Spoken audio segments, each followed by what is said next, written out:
This exercise is called a stationary lunge. So version 1 would be 1 foot forward and 1 foot back. And you want to think about them on train tracks. You're not on a tightrope. And just nice and slow, your shoulders are over your hips, over your knees, and you're just lowering down and up. So looking at it sideways would be down and up. You want to make sure that head stays back, lower down and up.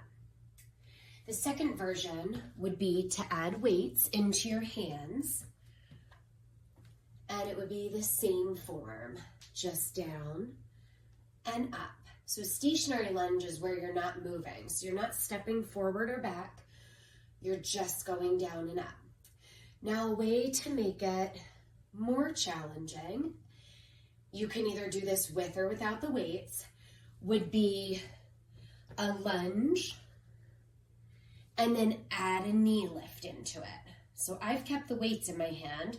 You could put the weights down, but you would go back and then you would pull your knee up and do 10 on one side and then 10 on the other. You would step back and pull that knee up. That's a stationary lunge. This next exercise is a push-up with shoulder taps. So there's 2 ways you can do it. You can stay on your knees and you would lower down into a push-up. You'd press up.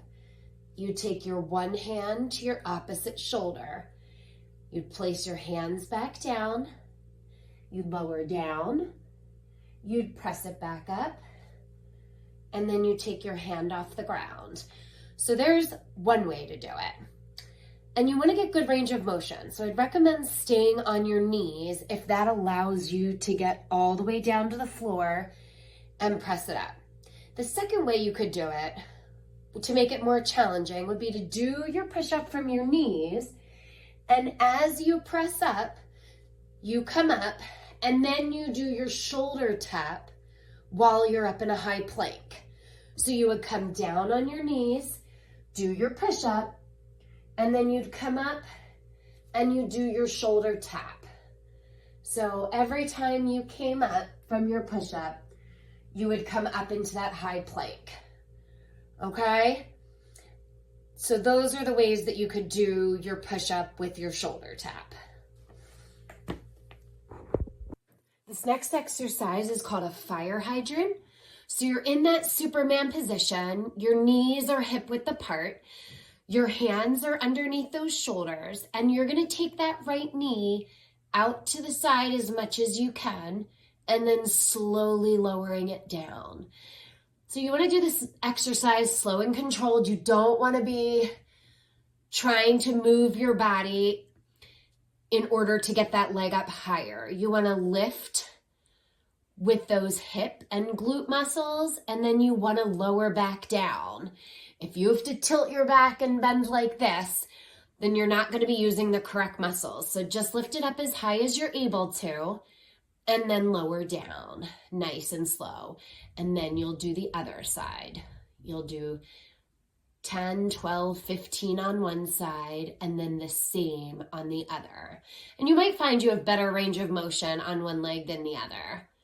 So you're gonna inhale on the way down, exhale as you take that leg out to the side. Same thing as the Superman. Your belly button stays glued to your spine and your low back isn't sagging down. So that's a fire hydrant. Single arm lawnmower row. So you're gonna stand like you did for that stationary lunge, and you're gonna take that front elbow and lay it on your leg. You're gonna take this hand, and this can be a heavier weight, and you're gonna drive that weight to your hip pocket and then slowly lower down. So you're just gonna put that weight into your hip pocket and lower down. I'm gonna show you from the side as well. So your back is flat and you're pulling that weight to your hip pocket and then lowering down. Weight to your hip pocket and lowering down. To make this exercise more challenging, you can lean forward into a pendulum, and same thing, you're pulling that weight to your hip pocket and lowering down. So you could do a whole set like this, or if you want to work your way up to this, you could start with a stationary lunge and maybe try to end with a couple of these guys. And then you would switch sides. Hammer curl is the next exercise. Feet are hip width apart, standing up nice and tall. Your palms are facing your thighs, elbows are glued to your side, and you're lifting those weights to your shoulders and then slowly lowering back down. So you're lifting those weights up and slowly lowering back down. Way to make this a little more challenging is to stand on that one leg. Abs are tight, shoulders are back, and I would do 8 on one side, 8 on the other. Abs are nice and tight, belly button's always pulling towards that spine, shoulders are back, your chin is back, and then you would switch sides. Lift that left leg up, nice and slow. So this is a hammer curl. This next exercise is called a dead bug. There's going to be 3 versions of this exercise. The first version, your feet are going to start planted on the mat. Your head is relaxing. Your arms are straight up above your chest. And you're going to extend your right arm and your left leg. And then you're going to bring them back. You're going to touch your right hand to your left knee. And then you'll lower back down. So you'll take that left arm, right leg, extend it out. My heel is staying off of the ground. I'm going to touch them together, and then I'm going to put my heel back down. So extend, touch, and then heel goes down. So your low back stays into the mat, and your head stays rested the entire time. The next version, you're going to lift your knees so they're at a tabletop position. Your feet are off the floor. And you're going to take your right arm and your left leg, extend it out, and then bring it back. So this version, your neck is still resting on the ground. The only difference is your heels are off the ground and you're extending. And then bringing your hands back up above your chest. You're always doing opposite arm, opposite leg. Your low back is always staying in the mat. The third and most challenging version is you're then going to lift your neck off the ground and do the same thing. Opposite arm, opposite leg, and bring it back together and then switch. So you're just keeping your upper abs engaged, your head off the ground, opposite arm, opposite leg extension. That's a dead bug. We're going to do an overhead press from your knees. Your abs are nice and tight. Your glutes, your hips are over top of your knees, over top of your shoulders. Your palms are going to face out, so your arms are in field goal post. And you're lifting up and then slowly lowering down. So you're lifting up and slowly lowering down. Your abs are nice and tight. You want to make sure you're not arching your back. You're keeping your pelvis tilted. Just nice and slow up and down. If you want to make it a little more challenging, you can bring those elbows, tap them together, out, up, and down. Bring it in, out, up, and down. In, out, up, and down. That's an overhead press.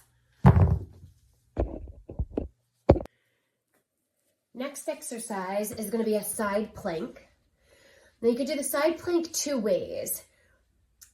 The easier way would be your knees and your hips and your elbow are all in a line, And you're gonna pretend that fishing wire is back on your hips and you're coming up and then you're lowering down.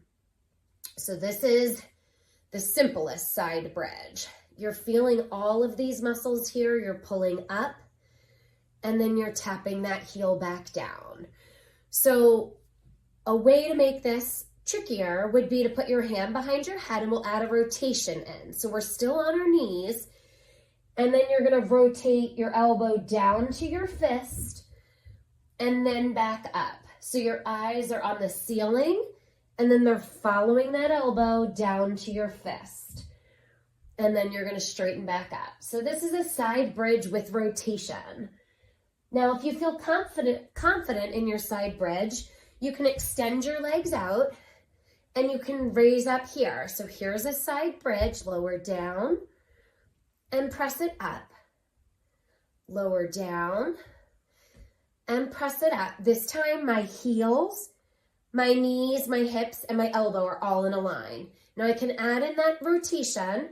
I can rotate down and back up. Lower down and back up. Just nice and slow. Lower down and back up. So that's a side bridge, and then you can add in that rotation when you get comfortable.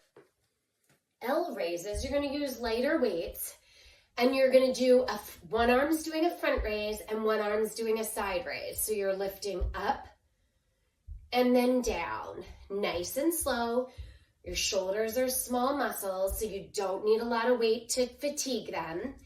You wanna make sure your motions are slow and controlled, and you wanna make sure those weights are not going above shoulder height.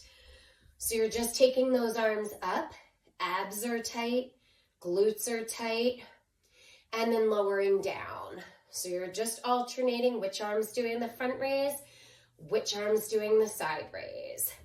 And you'll do 12 of these guys alternating, slow and controlled, remembering to breathe. This next guy is an inchworm with a reach. So you're gonna start at the end of your mat and you're gonna place your hands on the ground and you're gonna walk it all the way out until you're in a high plank. Your abs are tight, your glutes are tight, your feet are hip width apart. And then you're gonna reach as if you're grabbing a can off of a shelf. Put your hand back down, you'll switch sides, reach, and then you're gonna walk it all the way back nice and slow. You're getting a nice stretch in those calves and your hamstrings. You'll plant your hands on your shoes, and then nice and slow, you'll walk it all the way back out. So you'll do about 5 of these, slow, controlled, reach on both sides, back it up into that downward dog. You can stop and hang out if that stretch feels good, and then slowly take it all the way back. Pause here, hang for a second, and then nice and slow, walk it all the way back out. So this is called an inchworm with a reach. Lying tricep extensions. So you're gonna lay it down. Your feet are flat on the ground. Your arms are straight up above your chest, and you're dropping the weights to either side of your ear and pressing straight back up. You're gonna inhale as those weights come down, and you're gonna exhale as you press up. Your low back is glued to the ground. Nice and slow.